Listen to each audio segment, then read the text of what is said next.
Welcome to our next module of Polity within the formation program at AST. Can I remind you that previously we've looked at professional ethics. Today we're going to turn our attention to the community of faith.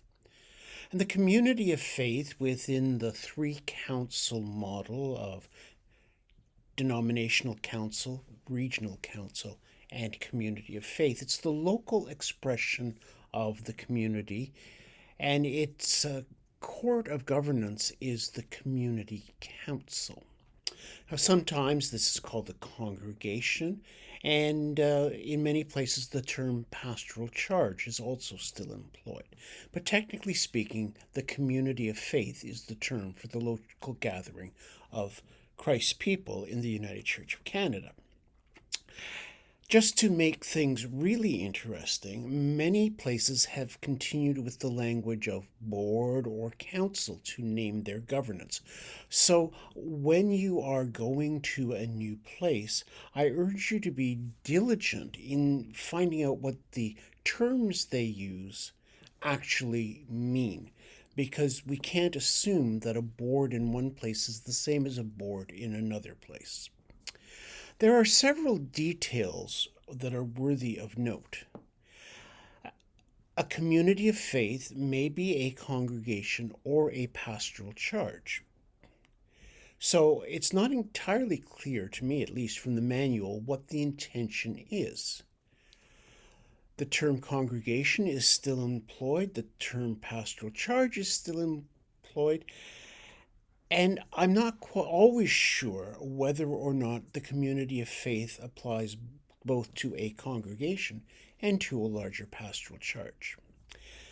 In terms of the multi-point pastoral charges, we read in B.4.2, if a pastoral charge has more than one congregation, the congregations and the regional council decide how the responsibilities and governance for the requirements for the community of faith are divided amongst the congregation and the pastoral charge as a whole. How I would translate that would be that if you have a multi-point pastoral charge, there are roles for the congregation and for the pastoral charge to play.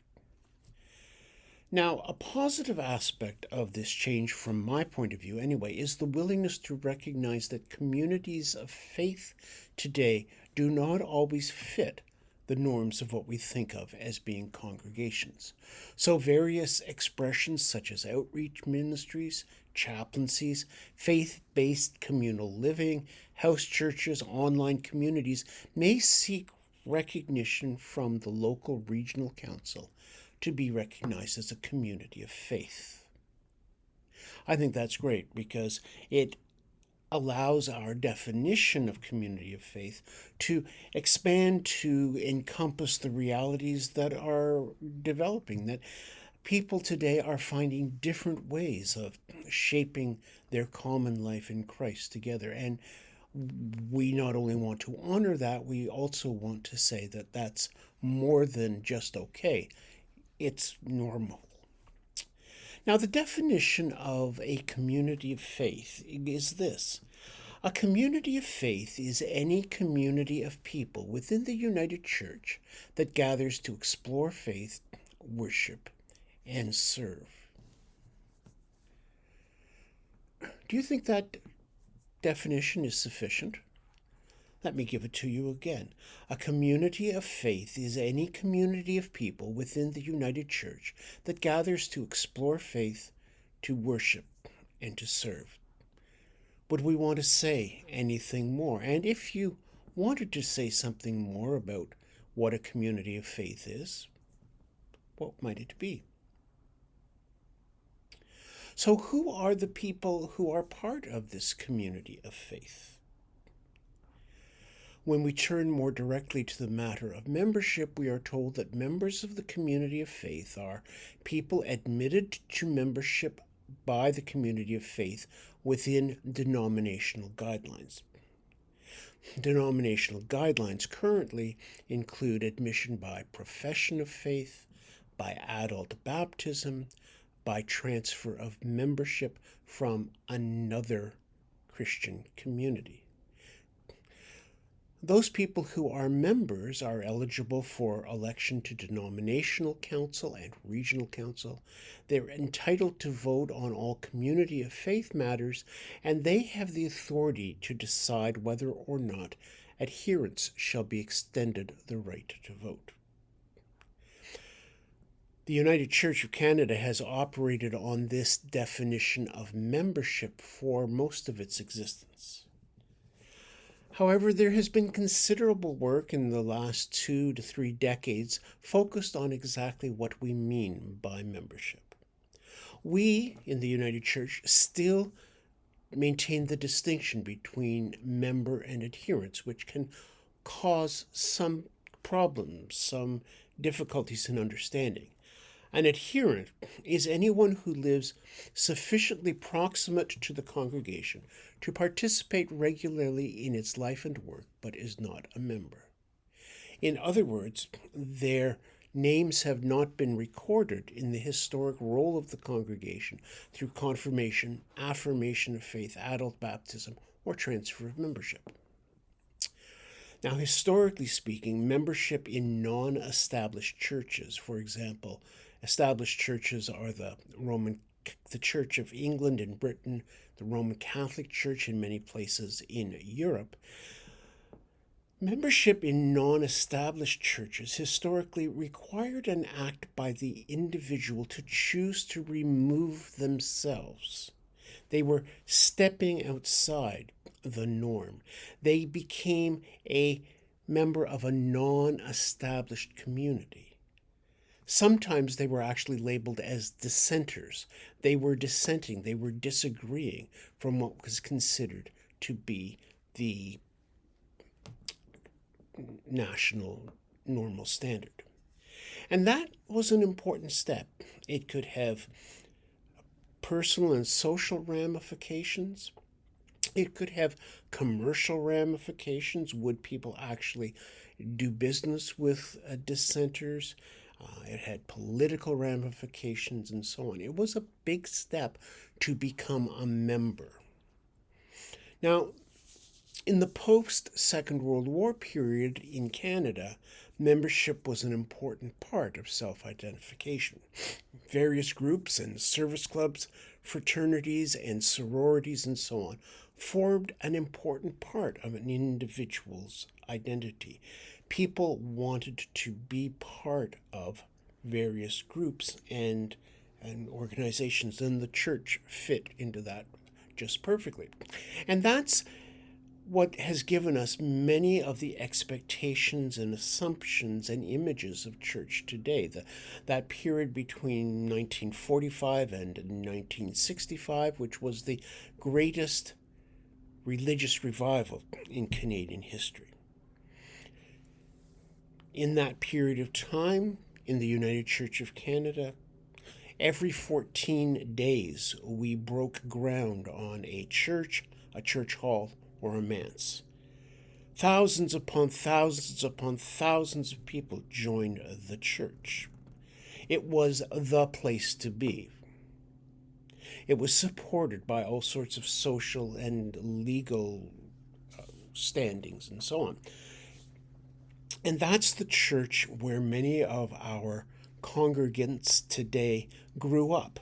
They grew up in a church like that, churches that were filled, churches that had lots of people in many generations, churches where it was important to be part of that group.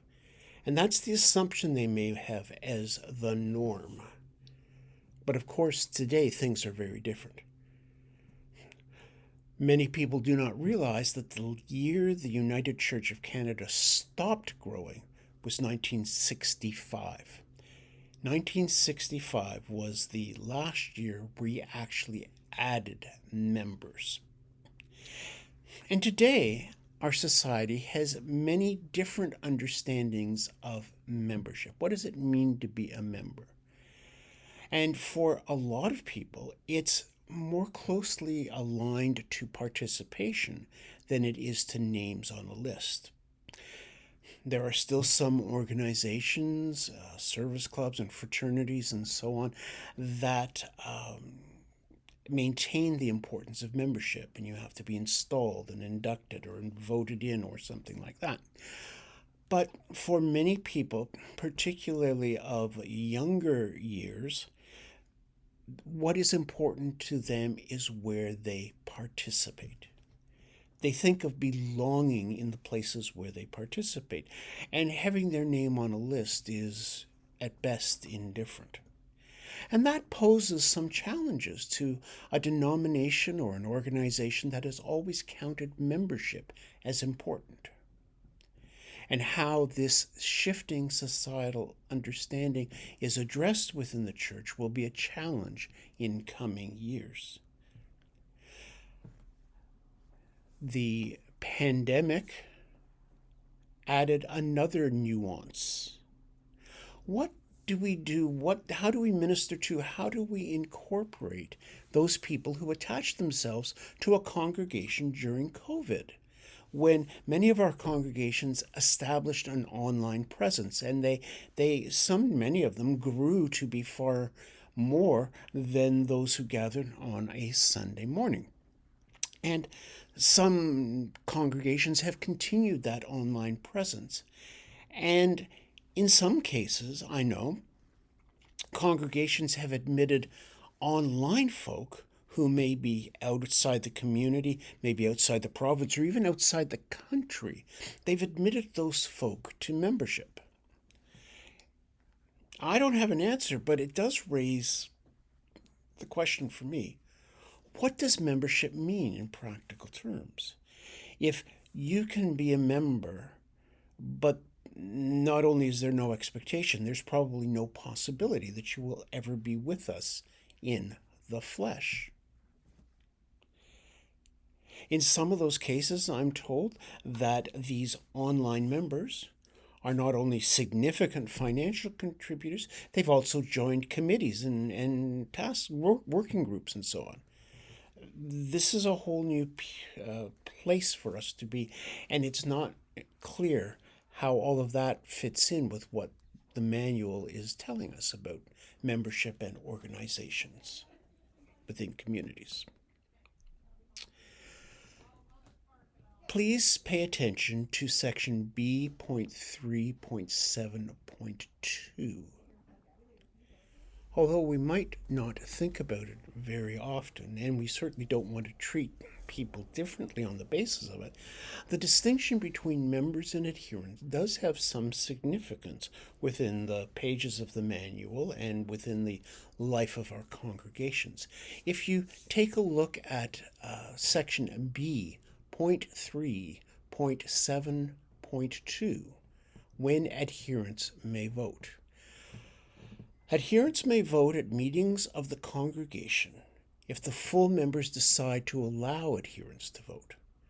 The decision may allow voting rights on all matters or only specified matters.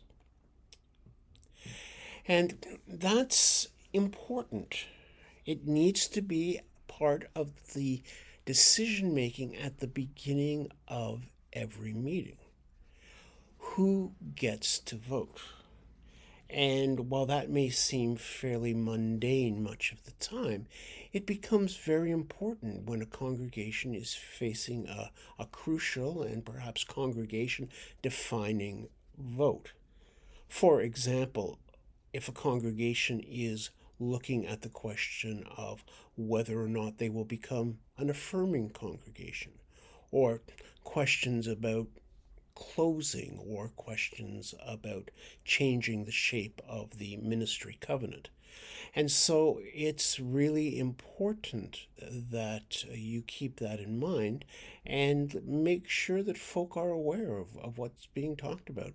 And one of the ways that we do that is to regularly have the members at a meeting decide on extending the vote to adherents. It's also important to note that, with a very few exceptions, only members can hold governance roles in the congregation. Only they can be part of committees, councils, and boards. And so that may very well impact how your congregation functions. You'll want to think about that. Now, not just any group of people can self label as a United Church community of faith. And while we have a much larger definition of community of faith than just a congregation, there are some restrictions. The primary restriction is the covenantal relationship with the regional council that is required. You'll find that in section B.1.3.1, where it says a community of faith is recognized by the regional council through a covenantal relationship with the regional council. The community of faith and the regional council have the flexibility to negotiate and create a covenant that is responsive to the contextual reality of the community of faith and its unique needs and challenges. But things that are required include what is the governance structure going to be, how they are going to live out any applicable general council policies, and any other terms that might be agreed upon between the regional council and the community of faith. So there's a lot of flexibility to structure our communities of faith, but it's not wide open. And I think that's a good thing. We don't want just any group of people with whom we have no connection declaring themselves to be a united church, because then folk on the street, for example, would have no idea. And so we want to have some degree of control about that without making it too rigid. The manual addresses the question of what responsibilities fall to the community of faith.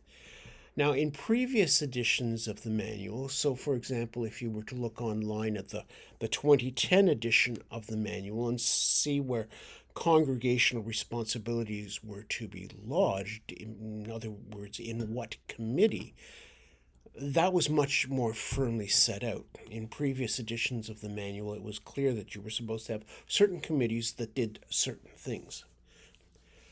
The structure that was adopted in 2019 leaves that much more to the discretion of the local community of faith to shape its life. Freedom and responsibility are worthy things. On the other hand, sometimes it helps to have some degree of compulsion to help us do those things which are necessary. Sometimes it helps to be pushed where we have to go, particularly if that's difficult. In section B.4, we see the responsibilities of the community. And I want you to give some attention to what is stated and the order that it's stated in, and why you think these might be important and worth saying amongst all the other things that a community of faith might do. The first duty is the responsibility to be in covenant with the local regional council, fulfilled in part through regular ministry self-assessment and reports that are filed with the regional council. In other words, there's a degree of mutual accountability there. The second item is a call to witness to the gospel in the world, which, if we truly lived into it, might address some of the overly inward-facing obsessions of congregations that we struggle with, that many of our congregations are utterly absorbed with their own internal life and have only marginal, if any, connection with the communities round about them. There is a call to partnership which recognizes our changed status in the world. Ministry with children, youth, and young adults. Why do you think that this is included specifically? There is a call to intercultural ministry and ministry in different expressions. Governance and administration. There is immense freedom in the manual for how the community of faith can organize its life. In my experience, congregations and pastoral charges are largely continuing with the forms they exercised previously. However, as congregations decrease in size and energy, there is an increasing interest in smaller, more streamlined, less demanding forms of governance. Many of the governance forms that we inherited at the local level are very demanding of human resources. They need lots and lots of people, which we don't have. And sometimes we have the situation where it's the same group of people who one evening are this committee and then the next evening may shift places at the table and they're another committee, and the whole thing becomes very, very burdensome. So there is lots of freedom to organize the life of the local community of faith on the basis of what is needed for its mission. There must be trustees. There must be trustees in your congregation. That's a legal requirement. All of the real property that the church holds, that your congregation holds, is held in trust. That means that buying, selling, leasing, and renovating community of faith property has to be done in cooperation with the regional council and done within denominational guidelines. Most regional councils, and you'll want to check this, most regional councils establish a floor. Under that floor, you don't have to ask for permission, so that the regional council is not bombarded by requests every time somebody needs to change a toilet seat or fix the plumbing or do some painting or something like that, because it's under that threshold. And that threshold is sometimes stated as a percentage of the budget of the community of faith. Sometimes it's stated as an absolute figure. Why is this? Well, currently, by statute of the Parliament of Canada, property belongs to the United Church of Canada and is held in trust by the local congregations, which is why we have trustees. The reason for the involvement of the region in major decisions relating to property is seen in the fact that at the end of the day, if a congregation enters into a contract and defaults, the region is expected to pick up the pieces. So not surprisingly, the region wants some say in what they are being tied to. So for instance, suppose your congregation is relatively small, but after a terrible storm, they need to replace the roof and replace it really quickly, and the bill's going to be $75,000. The region's going to want to have part of that conversation, because if your little congregation defaults on that $75,000 contract, the contractor is going to come to the region and expect to be paid. So that's what's going on there. Now, there's some places where that's felt to be excessively paternalistic and too slow for congregations. The reality is that the region usually works very quickly to cooperate with congregations.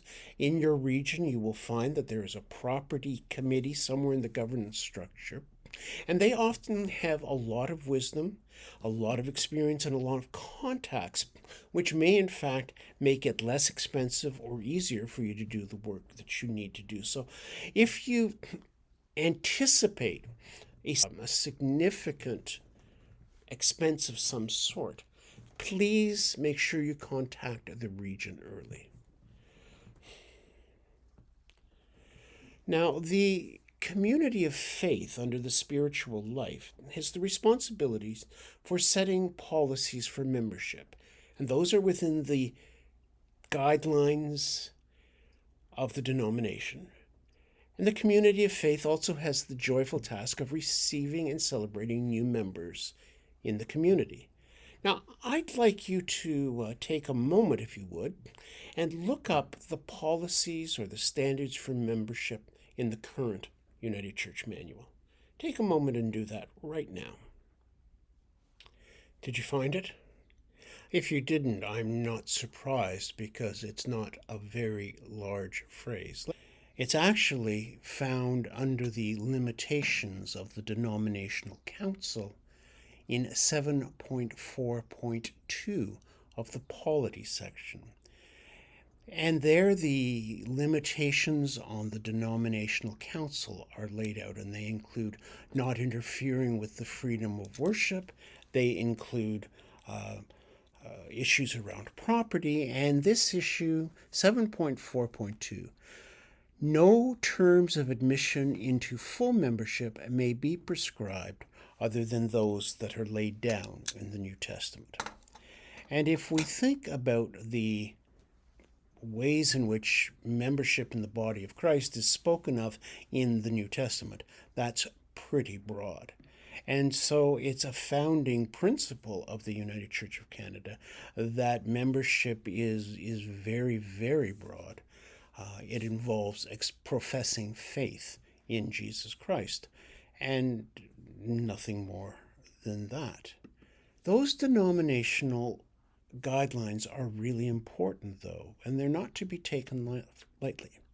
After all, when we become members within the United Church, we are members of the United Church of Canada, not just a congregation. So my membership as a layperson would be in my local in the United Church of Canada through my local congregation. And so if radically different standards were adopted from one congregation to another, would I be able to transfer my membership from one community of faith to another within the United Church? Now, if you look at the responsibilities of the community of faith, you'll see that most aspects of the spiritual life appear pretty straightforward in terms of spiritual growth and development and the administration of the sacraments. These are things where you need to have those duties somewhere in your governance structure, but where can be a reflection of the unique style of your community of faith and where it fits in your mission. Ministry and other leadership. Now, this is where things can get very interesting. Previously, the presbytery and the pastoral charge were both deeply involved in the calling, covenanting, appointment, and so on of ministry personnel. And that work was done through volunteer committees who were very diligent in attending all sorts of meetings and worked very hard. Currently, most regions have a pastoral relations committee or a commission. Pastoral Relations Committee or Commission, which appoints, hopefully after some training, a liaison to work with the local profile and search committee. A significant difference is that while in previous models, presbytery reps were part of the quorum, in other words, had to be present for there to be a legal meeting. For the liaison, there are touch points that are identified where they need to be there, but not always. And so some liaisons exercise a greater degree of involvement than is required. Oh, yes, I did mention committees or commissions. Do you know what the difference is? Committee and commission are not synonymous, and that's really important. A committee, most of us are familiar with committees. They can do certain degrees of work as assigned to them, and they report back to somebody else to make a decision. A commission, on the other hand, has all the authority of the body that created it. So, for instance, in your region, if there is a pastoral relations commission and they decide on something, then that's the same as the region deciding on it. So commissions are very much more powerful, and in some ways they are much more nimble and move much faster, but they do, in some senses, decrease the degree of participation in decision making.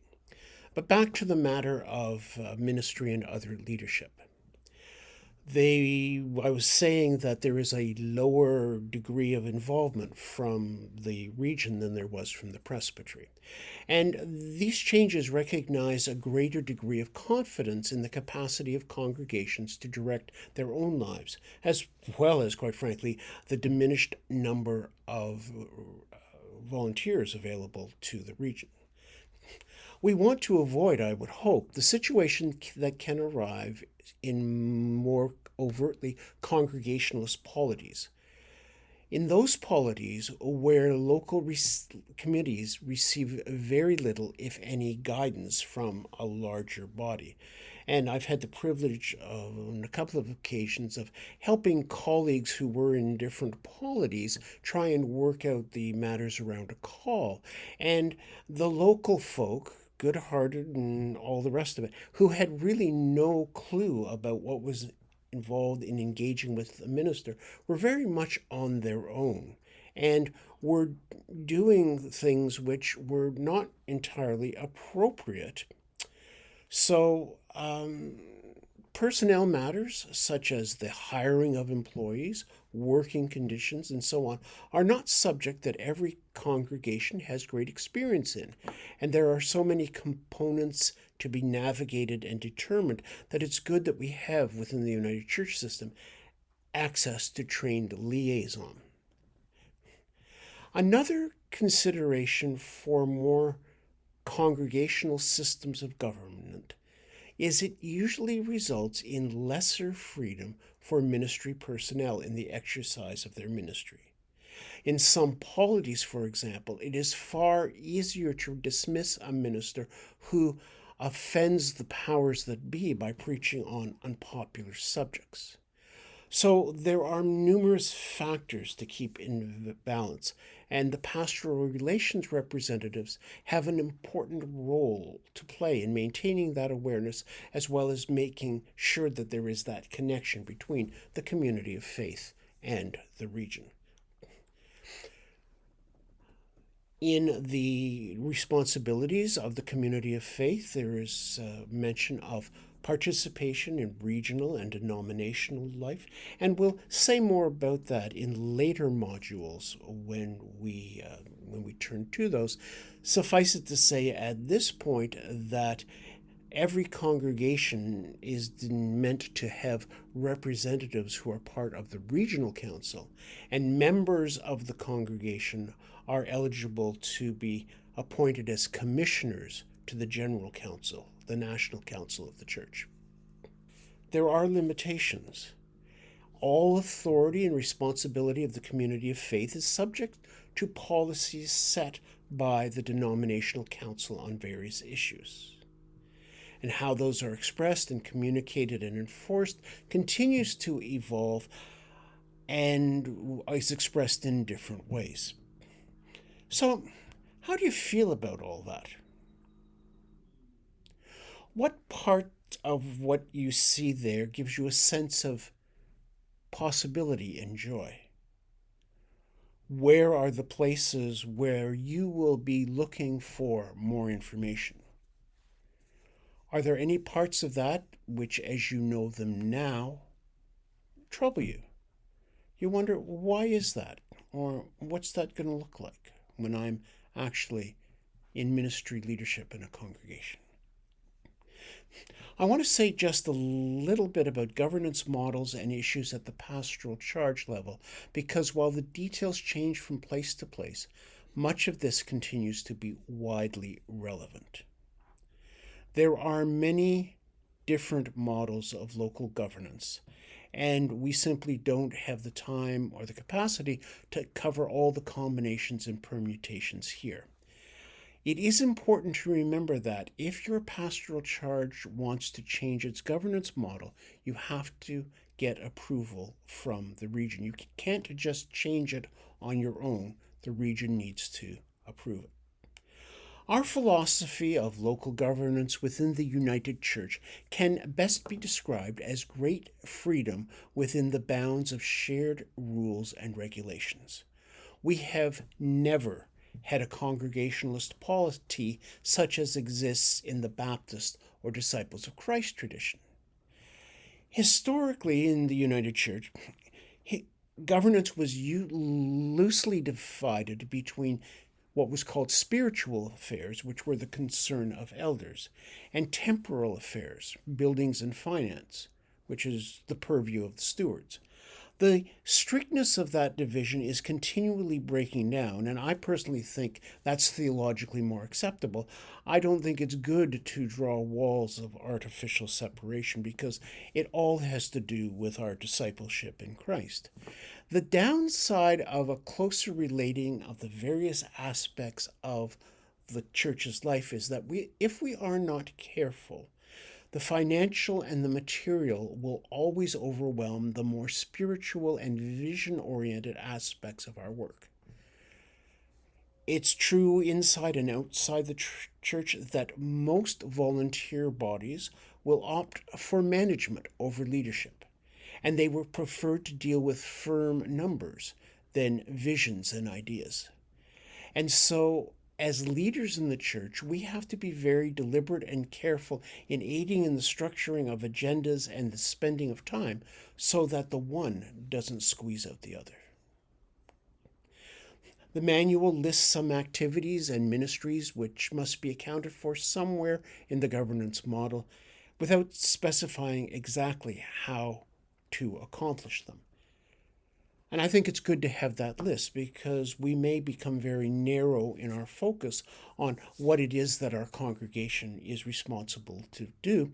And it's useful to have a list that sort of opens up our vision to a wider horizon.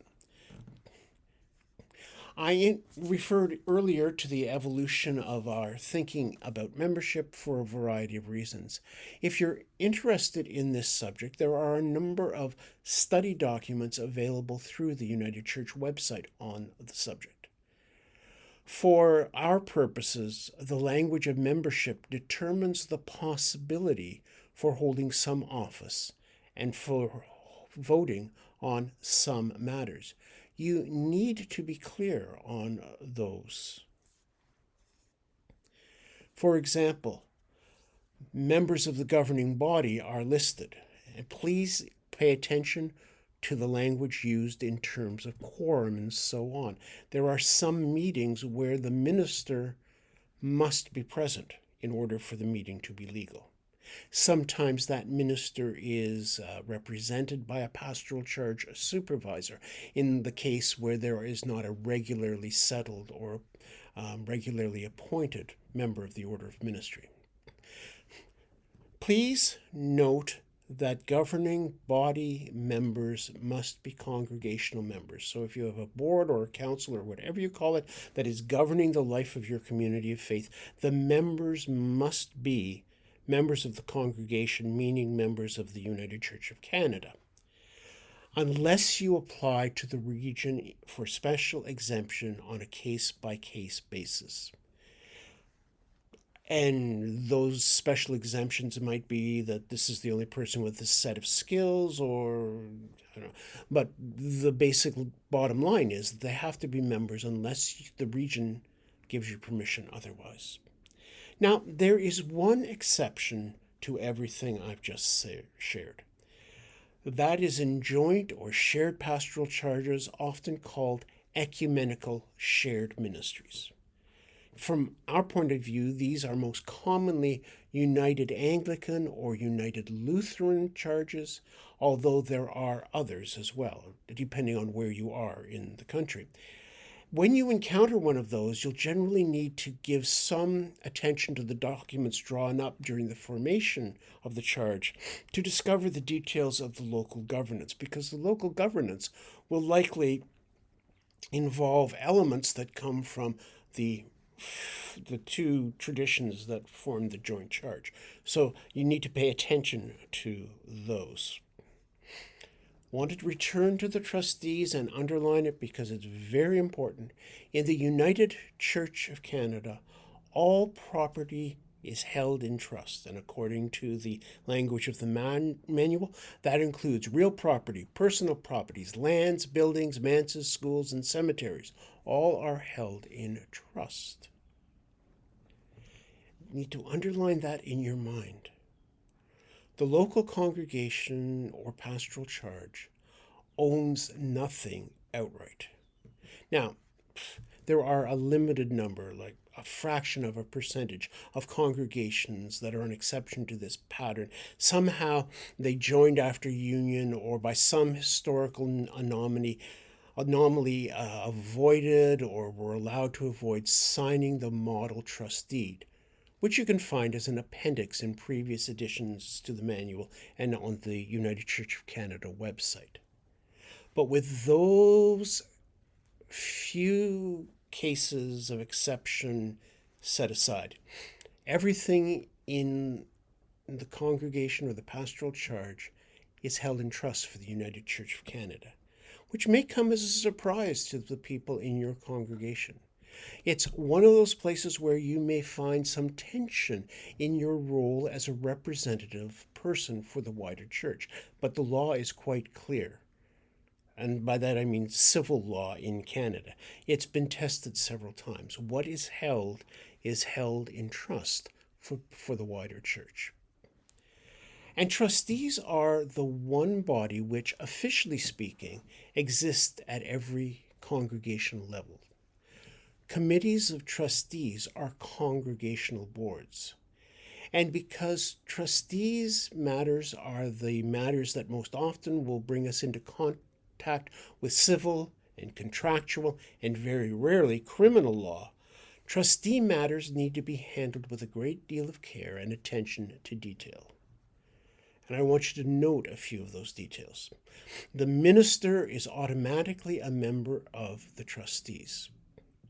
Notice, please, that not all trustees must be United Church members, although a majority of them must be. The trustees are directly elected by a congregational meeting, so the governing body, the board, the council can't simply change the trustees. It's the congregation that votes them in. And the trustees have quite extensive power over the real physical property of the congregation and could, in principle, operate in a pretty arbitrary fashion. However, and be very clear about this, they must conform to the lawful direction of the governing body. So, for instance, if at a governing body meeting, your governing body, duly called, elected, you've got quorum and all of those good things, passes a motion telling the trustees to do something, the trustees have to do it. They can protest, they can suggest that there are better ways, they can suggest all sorts of things, but at the end of the day, they must follow the lawful direction of the governing body. Their only other alternative, I suppose, would be to resign. Trustees tend to be respected members of the congregation. And that's good. It's not necessarily good to have them be older members of the congregation. This is not an honorary position. When trustees have to act, it requires a great deal of energy and attention to detail, and it may require a significant amount of time in a concentrated period. You don't want to tie trustee membership either to length of membership in the congregation or wealth or apparent financial support. You want people on there who are deeply aware of the mission of the congregation.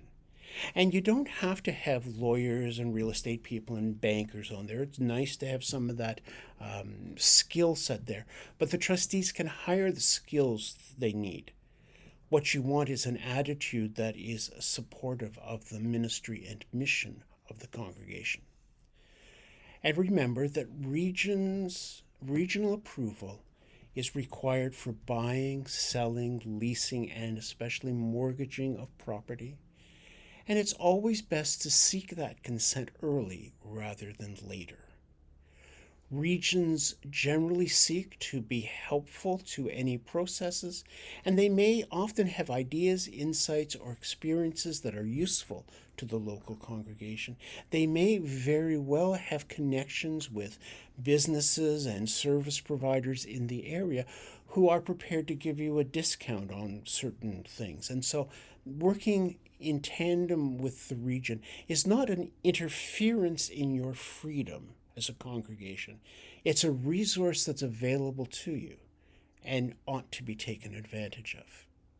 So that's the broad sketch of what governance looks like and what the manual says about life at the congregational or community of faith level. In the conversation on Brightspace, I'd encourage you to raise with your peers questions about what surprised you, what you didn't know about, what says to you, I need to look more fully into that. I hope this has been a useful introduction, and please, as you know, you can always be in touch if you have specific questions about the topic. Thanks very much, and God bless you in all that you're doing.